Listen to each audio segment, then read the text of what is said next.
Hi dears, നമ്മളെ ഇന്നൊരു Maggi ഉണ്ടാക്കാൻ പോവാണ്. ഒരു വെറൈറ്റി മാഗി ഇപ്പിയും കൂടെ ചേർത്തിട്ടാണ് ഞാനിവിടെ ഉണ്ടാക്കുന്നത്. അപ്പോൾ അതിനായിട്ട് ഒരു 4 സവാള എടുത്തിട്ടുണ്ട്. അത് ഞാൻ ചോപ്പറിലേക്കൊന്ന് അരിഞ്ഞിട്ട് കൊടുക്കുന്നുണ്ട്. നന്നായിട്ടൊന്ന് ചോപ്പ് ചെയ്ത് പൊടി പൊടിയായിട്ട് എടുക്കണേ. അതിനുവേണ്ടി ഞാൻ ചോപ്പ് ചെയ്തെടുക്കുന്നുണ്ടേ.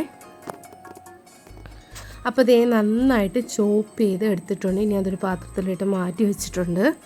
ഇനി നമുക്ക് അതുപോലെ തന്നെ തക്കാളിയും ചോപ്പ് ചെയ്തെടുക്കാം കേട്ടോ.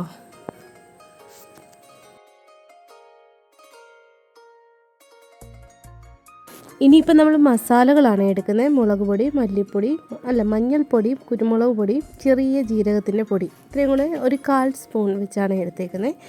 പിന്നെ നമ്മൾ പാൻ അടുപ്പത്ത് വെച്ചിട്ട് നമ്മൾ എണ്ണ ഒഴിച്ച് കൊടുക്കുന്നുണ്ട്.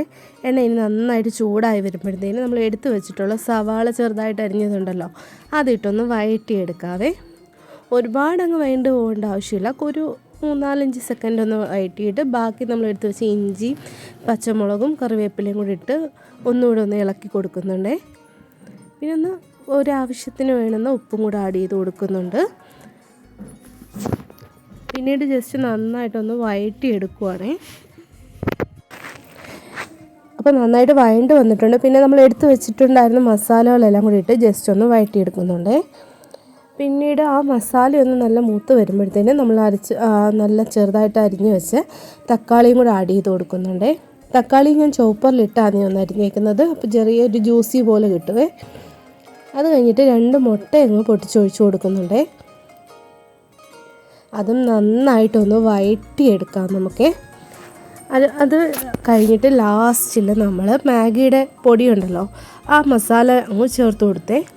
പിന്നെ നല്ലപോലെ അതങ്ങ് വഴറ്റി നമ്മളിനി അതൊരു വേറൊരു പ്ലേറ്റിലേക്ക് തന്നെ മാറ്റി വെക്കാൻ പോവുകയാണേ. അപ്പോൾ മസാലകളുടെ കൂട്ട് ഇത്രയേ ഉള്ളൂ. ഇനി നമ്മൾ ഇതിലേക്ക് വെള്ളം ആഡ് ചെയ്ത് കൊടുക്കുന്നുണ്ട്.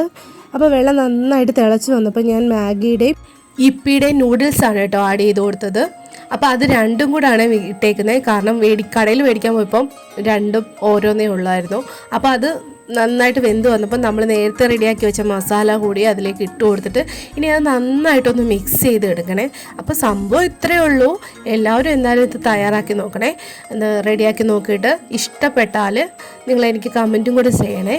പിന്നെ ഇത്രയേ ഉള്ളൂ. എൻ്റെ വീഡിയോ ഇഷ്ടപ്പെട്ടാൽ എൻ്റെ ചാനലൊന്ന് സബ്സ്ക്രൈബ് ചെയ്യാൻ മറക്കണ്ട. അപ്പോൾ ആദ്യത്തെ വീഡിയോ ആയതുകൊണ്ട് കുറച്ച് പോരായ്മകളൊക്കെ ഉണ്ട്. അപ്പോൾ അതൊക്കെ ഒന്ന് ക്ഷമിക്കുക. അപ്പോൾ എന്തെങ്കിലും പോരായ്മകളൊക്കെ ഉണ്ടെങ്കിൽ ജസ്റ്റ് കമൻറ്റ് ചെയ്തോളൂ. പിന്നെ ഇഷ്ടപ്പെട്ടാൽ സബ്സ്ക്രൈബ് ചെയ്യുക. Thank you for watching. നല്ല അടിപൊളി ടേസ്റ്റ് ആയിരുന്നു കേട്ടോ. ഞങ്ങൾ കഴിച്ചു. നല്ല അടിപൊളി ടേസ്റ്റ് ആയിരുന്നു. എല്ലാവരും എന്തായാലും മസ്റ്റായിട്ട് ഇതൊന്ന് ഉണ്ടാക്കി നോക്കണേ ഇങ്ങനെ. Thank you. ബൈ.